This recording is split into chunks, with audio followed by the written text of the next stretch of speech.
Hi, I'm Tony Poulos and I'm here at TM Forum Live in Nice. We've just had a smashing keynote session to open up events here, and I've invited a couple of the panellists on one of the particular moderation sessions to come and join me today. They are Scott Alcott, who is the CIO of Comcast Cable. Welcome, Scott. Thank you, You've Tony. come a long way. And Tony Geheran, who is the EVP of Broadband Networks at TELUS in Canada. Thank you, Tony. Welcome. Gentlemen, your panel was all about reimagining your business in the digital world. What was covered and how will it affect you and perhaps your customers? Yeah. So I think there's this idea that a communication service provider to become a digital provider needs to reinvent. And I think we agreed on the panel that it was about customer intimacy. It was about trust, and it was really about navigating the customer experience in a way that is really reimagined. And it's about making that end-to-end touch point of that customer experience being light, being right, being seamless, and a little bit different than the networking and connectivity business. And I think we discussed that evolution. Yes. And that we're all up for the task, trying to reinvent the future. By the way, we still think communications is critical because without that networking layer, we get no digital services. So we want to do both. Tony, what was your take? It was very similar. I echo Scott's comments, but it was also around understanding what consistency needs to look like for the customer of the future in terms of what medium do they want to interface with us, and their journey should be seamless. So they don't want to repeat themselves.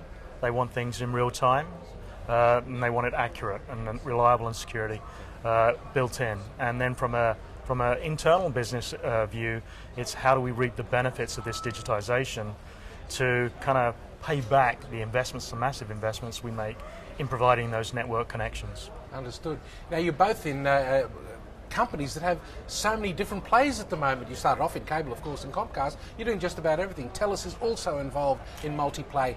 How are you managing that journey for the customer across all the different business units? Is that a challenge? I think it's really important to leverage that. We honor the heritage. We're still investing, and Tony as well, in DOCSIS and in higher bit rate and connectivity. We want that ecosystem to continue to grow, but at Comcast, we are the world's largest media provider, broadcasting, the largest cable operator. We are also the #1 internet company in the US, and we want to do all of that. Olympic rights, the Super Bowl, but making all of that content something very easy to navigate with talking remotes, a great complement of on-demand catalogs, and great user experience and user interface. Makes all that chaos something that someone can consume, and I think that's what we're trying to do. Still a challenge, I'm sure. Absolutely. For you, Tony, the same objectives? Fairly similar, yes. I mean, our customer revenue streams are changing. So it used to be predominantly a voice network service. Now it's a TV, a broadband, and voice is rapidly diminishing. And as a business, we're growing to say, how do we take this digitized connectivity and how do we take that into the home? How do we enable health solutions? And by providing our fast internet connections over wired or wireless infrastructure, can we improve the primary health ecosystem through the transport of patient data through all the interface points in the health system? That's, for us, we're seeing a diminishing TV audience. Their choice of content is huge and broad, and they don't necessarily want it all aggregated by us. So we're looking to say, how do we stay relevant, and where do we put our bets? And health is a big one for TELUS. Well, I think you're in the right place to find out where you could be more relevant, because there are so many catalysts on show here, so many vendors here, and so many operators here in the room. So hopefully you'll share their experiences. Thanks for being with me this morning, and thanks for the chat. Thank you. It was a pleasure. Thank you. Pleasure.